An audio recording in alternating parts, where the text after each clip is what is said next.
Hello, welcome to Time with Father here in St. Mary's, Kansas. I'm Father John Mark McFarland, and I am not assigned to St. Mary's, Kansas.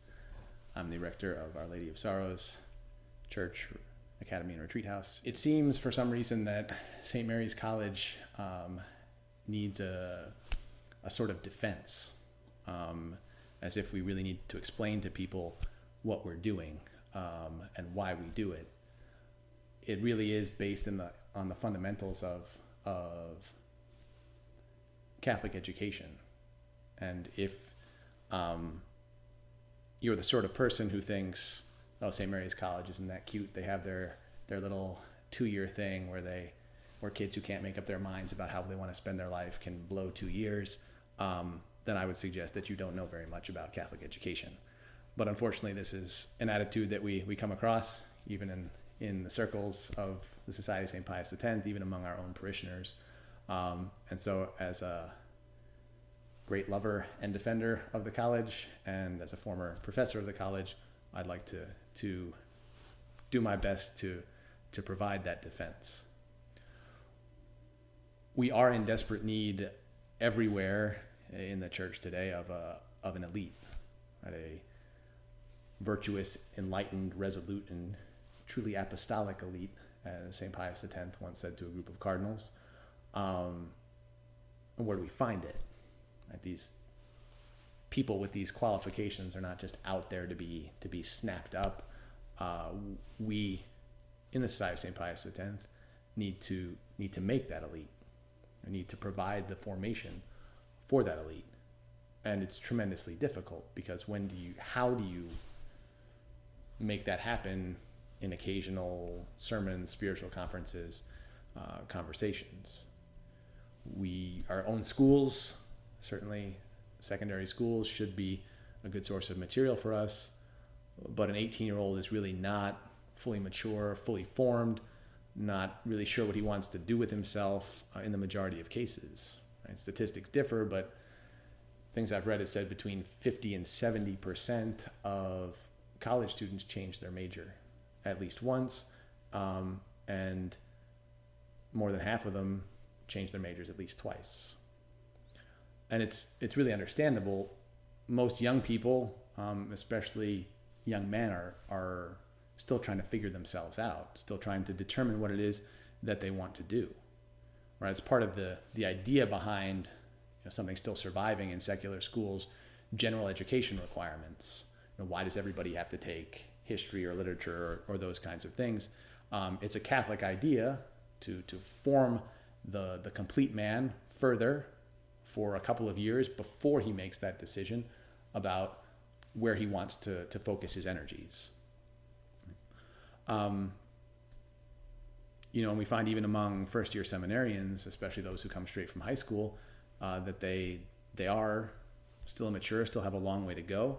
And those are presumably our very best kids, the ones who are going to the seminary. And they have this intensive 7-year-long formation ahead of them. Then what about those kids who aren't going to the seminary, especially those ones who have that capacity to be formed into an elite? They need further education. They are able to have an influence if they excel in their professions in life, but we can't separate those professions from the further development of their knowledge and practice of their faith. Right. Aristotle said of education that the true aim of education is the attainment of happiness through perfect virtue. Right? That's the pagan idea, and the church's idea builds on it. Right? We shouldn't fool ourselves. Catholic education is not any less important than it was in the past. If anything, it's more important given the situation of our world today.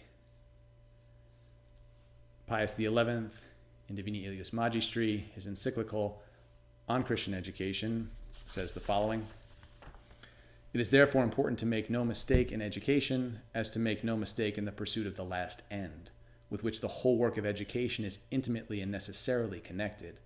In fact, since education consists essentially in preparing man for what he must be and for what he must do here below, in order to attain the sublime end for which he is created, it is clear that there can be no true education which is not wholly directed to man's last end, and that in the present order of providence, since God has revealed himself to us in the person of his only begotten Son, who alone is the way, the truth, and the life, there can be no ideally perfect education which is not Christian education.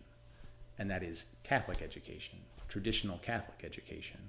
It's meant to prepare a man, a human being, to reach his last end, which is, of course, eternal life. There are not two or more goals to human existence. Consequently, there can't be two or more goals to the education of the Catholic. For what shall it profit a man if he gain the whole world and suffer the loss of his soul? Our Lord's own words. And it just makes sense. Right? How can the process of developing the mind and the character of a human being for what he must be, how can that fail to take into account his very reason for existence and still be of any real value? And contemporary society, of course, and this definitely affects all of us to a certain extent, I think, we think of education, especially higher education, as job training. Right? That's a modern idea. It's not a Catholic idea. It's part of education, but it's not the whole story or even the most important element, obviously. For what does it profit a man if he gain the whole world and suffer the loss of his soul? Right? It's difficult, it seems, to shake this idea, even for our faithful, even sometimes for us priests. The writer on education, Father Edward Lean, says, to succeed in life is not equivalent to achieving a successful career. For career is not an end, but a means. So it's perfectly possible, there's plenty of evidence in the world all around us, to be materially successful, utterly miserable, and fail to save one's soul. Right? The very nature of man, his intellect and his will, are what set him apart from animals. Therefore, his happiness is a function of the use of his intellect and will, which is what makes him like the angels and like God. And the ordination of education to the last end means that it must be the life of the intellect and the will. For the Catholic, knowledge and love of God as our friend, as our Father, as our Savior, etc. So the end of education of Catholics should be a Catholic intellectual and moral life, a Catholic life, briefly.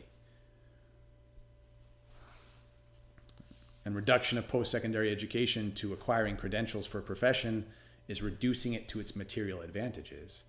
It's prostituting something that should be noble to the service of mammon. Right? We're concerned with the attainment of everlasting life first and foremost, not with the attainment of money. Are the graduates of our high school totally equipped? Do they have all that they need for the development of this Catholic moral and intellectual life to its full potential? If we say that they are, I think we're lying to ourselves. I've spent a lot of time over the last 8 years working with young people at this age, and most of them simply are not ready. All right, here's a quotation from J.H. Canfield, who was the president of Ohio State in the year 1902. Very few young men know themselves at the age at which they enter college, and I think that others know them less. It is because of this uncertainty of purpose and ignorance of self that the wisest educators and the most thoughtful students of mankind have always given such loyal adherence to the general culture courses, and especially to the classical courses. Right. 1902. I don't think things have improved significantly since then, in the last 118 years. Furthermore, we cannot say that our young people are really ready for what they're going to encounter in the world. Right? They're immature, and the world is seductive, right? Leading away from God at every step. And we know, I think all of us have that experience, that we have a lot of kids who lose the faith, who totally go off the rails at this age, and sometimes they're kids for whom we really had high hopes. So what are our options to educate these young people that have been entrusted to us? Well, we can think about universities, and even if we went 20, 30, or 40 years ago, they've degenerated a lot even since then. even just in terms of academics. You have rampant grade inflation. I was reading that in 1940, only 15% of all grades awarded in American colleges and universities were A's. By 2018, the average grade point average at some of the nation's leading colleges was A-. University of California at Berkeley, 3.59, Columbia University, 3.6, Yale University, 3.63, Harvard, 3.63, Stanford, 3.68, Brown, 3.75. That's not academically serious. That's giving more A's than giving all other grades combined. On top of that, at these large universities, often considered prestigious, you have all sorts of ridiculous classes, a sampling of some real classes. What if Harry Potter is real? Lady Gaga and the Sociology of Fame, Philosophy and Star Trek, Learning from YouTube, How to Watch Television, and my favorite, Oh Look, a Chicken. That's for credit. Somebody is receiving college credits towards his graduation for taking Oh Look, a Chicken. But that's not the worst of it. You have this liberal indoctrination that's taking place everywhere. You have fortunes spent on diversity programs. You have rampant promotion of sexual promiscuity and sexual deviancy. In the Litany of the Saints, we pray to be delivered from the spirit of fornication. Right? To enter a modern university is to plunge oneself in an atmosphere animated by the spirit of fornication. In these places, there's an overt hatred of religion in general, of the Catholic Church in particular, often dressed up as a kind of academic objectivity. Liberal professors outnumber conservatives 9-1. The value of diplomas is diminishing. You have oversaturated graduate schools. There's not a formation of minds, not even necessarily the teaching of skills. It's a matter of signaling, just sort of issuing credentials. And often they're not very good at that. Many businesses simply don't care that much about a lot of degrees anymore. And to study the liberal arts in these institutions, forget about it. The humanities courses are the very worst. Among college professors, there are more self-identifying liberals among English professors than in any other field. Right?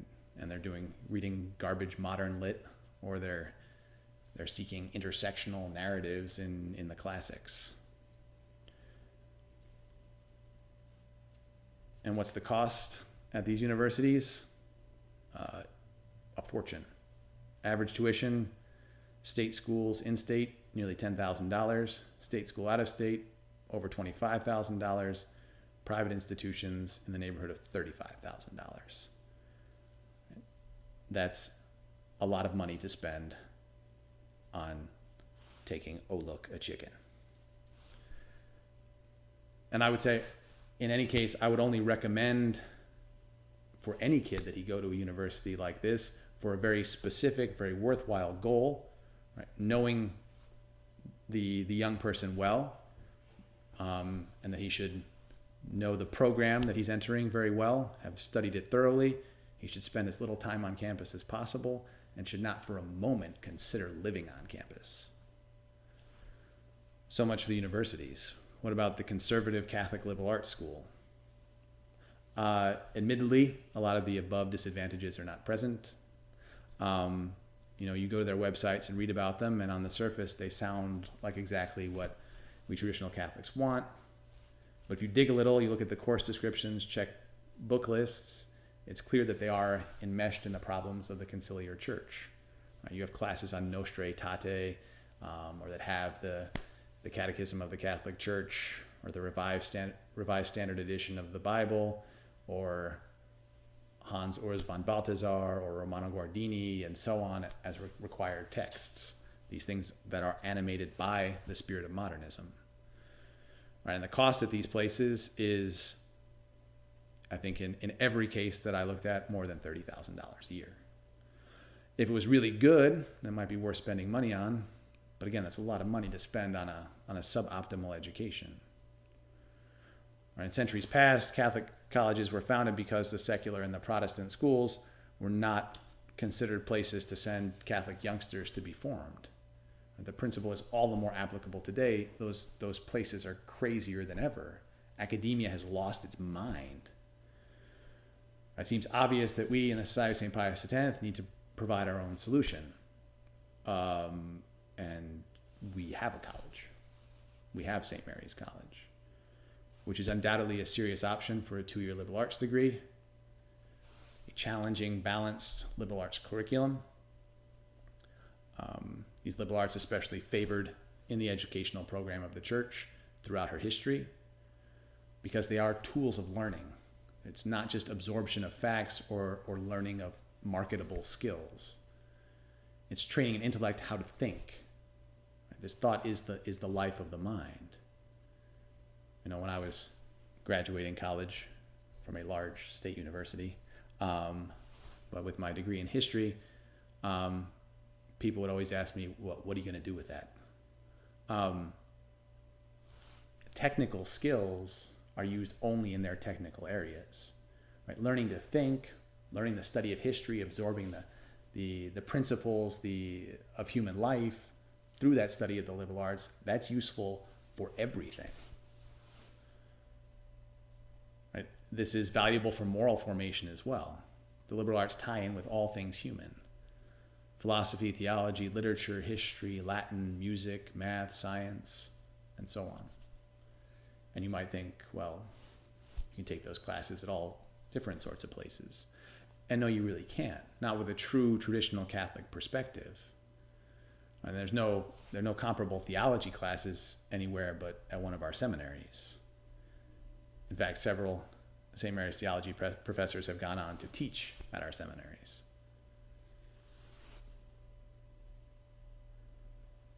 We do have talented and capable teachers. Most of them do have their doctorates, for those of you who are impressed by credentials. We have priests teaching the theology and the philosophy. It is and they are being prepared in St. Mary's College for what they will face in the world. Learning how to meet those challenges to their faith through philosophy, through theology, so apologetics, the defense of the faith, theodicy, learning the rational proofs for the existence of God, the study of ethics, learning the force of the natural law, which is so much under attack today. And I had one of the students I taught in my first year teaching here in St. Mary's. After she graduated, went to nursing school, and I was speaking with her 6 months or a year after her graduation, and she said to me, I can't imagine having come here first without having gone to St. Mary's College.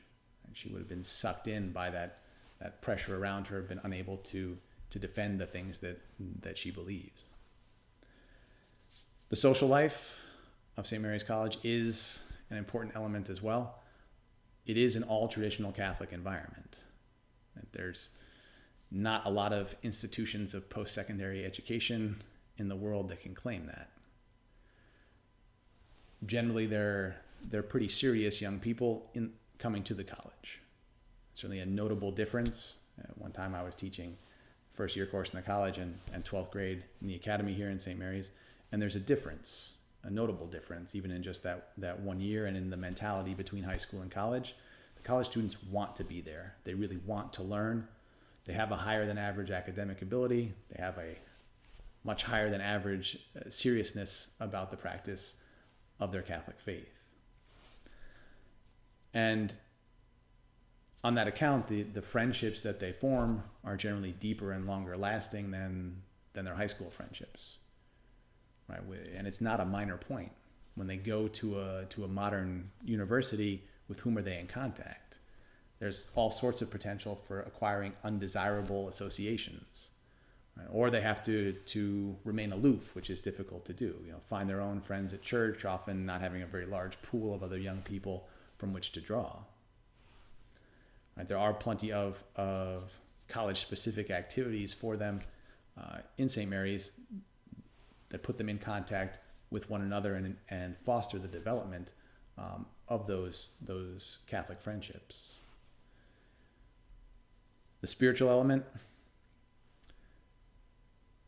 the access to the liturgy, at least 3 public masses every day, weekly mass for the college itself, for the college students, with a sermon directed at them, more sung and solemn masses than almost anywhere, compline every night, vespers on Sunday and feast days. There are 12 priests here in St. Mary's, 2 of them teaching in the college. They also have a dedicated chaplain who's assisted by the priest professors. There's spiritual direction or other advice and so on available on a regular basis, dedicated confession time, a weekly spiritual conference, and plenty of informal contact. They will never again in their lives have the opportunity for so much contact with priests. There are retreats every year, 5-day retreat, alternating such that everyone there for 2 years gets a 5-day Ignatian retreat 1 year and a 5-day Marian retreat the other year. Right? And those are not nice extras. The spiritual life is the essential of human life. Are we going to form the Catholics of the future by divorcing their higher education from the life of their soul? And is there a time of their life where guidance, the liturgy, the sacraments, and a truly Catholic atmosphere are more needed? You can think about how we were when we were 18, 19 years old. Probably for most of us, life would have gotten a lot better. We would have acquired a lot fewer bad habits and so on if we had that kind of atmosphere, that kind of support in those years where we are still being formed, where we are transitioning to adulthood. As I said, St. Mary's College, for some reason, needs to be defended. And you have lots of objections. Some of them are not serious enough really to deal with here. And the final objection I'll deal with is people saying that, well, St. Mary's College, it's just like 13th grade. If a kid has gone to one of the SXPX schools in the district, then, it's just a waste of time. He's already seen all of it. Undoubtedly, there's some overlap in terms of material, but there's a greater depth, a more serious study taking place, and I think it's mostly a cop-out. Modern colleges, as we've talked about, they're junk. They're delivering a worthless excuse for an education. If we're doing something serious in our high schools, the college should be in a certain way more of the same, advancing in that same direction towards those same goals. And I think a lot of what people are complaining about is they don't want the rules and the structure that we have here at St. Mary's College. They want the free and easy life of the modern college student. And that's something to be strongly discouraged in an 18-year-old, not fostered and encouraged. Right? They still are not ready fully to be out on their own with no rules and no oversight. And again, if we think they are, either we know some very mature 18-year-olds or we're lying to ourselves. And I haven't encountered myself in my 8 years of priesthood and the earlier years of my life, any 18-year-olds who would fit that description of being completely ready to be out on their own without any structure. St. Mary's College has produced tremendous fruits, I would say, as well. Since 1990, from a relatively small college population, which has never exceeded 80 students, there have been 25 priests ordained. Certainly plenty of others who tried the seminary. We have 5 current seminarians in our seminary in Virginia. We have 1 more going from the college who just graduated today. We have 6 male religious that I'm aware of, and a list of nuns and sisters so long you'll just have to take my word for it. We couldn't even track down all of them, but it is between 20 and 30 somewhere as well. And we have dozens of solid Catholics who have come from the college. Professionals in numerous fields, medicine, law, engineering, etc. We have mothers and fathers of great Catholic families. We have some of the best teachers in our schools have come from our college. And for the future, certainly we want to continue developing the college. We'd like one day, it's the great dream of many of us, especially Father Frank's, to have a 4-year program for a liberal arts degree and for teaching as well. But expansion, growth requires greater interest, right? And that interest has to come from our own people, from our SSPX faithful. We want to keep expanding. We want to make this better and better, but it is really already something good. If you ask me, after 8 years of priesthood, 3 years spent teaching in St. Mary's College, 6 years spent teaching 12th grade religion, 3 years as a school principal, 2 years preaching retreats, a year and change as vocations director. If you could say there's one thing that you would recommend to young people to make sure that they were able to live a truly integrally traditional Catholic life, what would it be? I would unhesitatingly say St. Mary's College. Of all the other things that we try to do for our young people, none of them compares. None of them is able to give the same depth and solidity of formation. It's just not possible in young adult groups and in conferences and even retreats to give that same level. Right? If we want our young people to be the Catholics that they're meant to be, if we want them to persevere in the faith, if we want them to reach their full potential as God understands it, then this is our best tool, St. Mary's College, certainly. Because there is only one purpose of human life. We can't complain if our youngsters lose the faith and morally degenerate and so on if we don't make every effort to provide them with what's necessary in order to save their souls. If you're skeptical, I would encourage you to visit St. Mary's College. Come take a look at what the college is doing, talk to the priests, and if you have the same goal that we do, the sanctification and salvation of souls, I guarantee you'll see that St. Mary's is the best place to send your young people for them to accomplish that goal.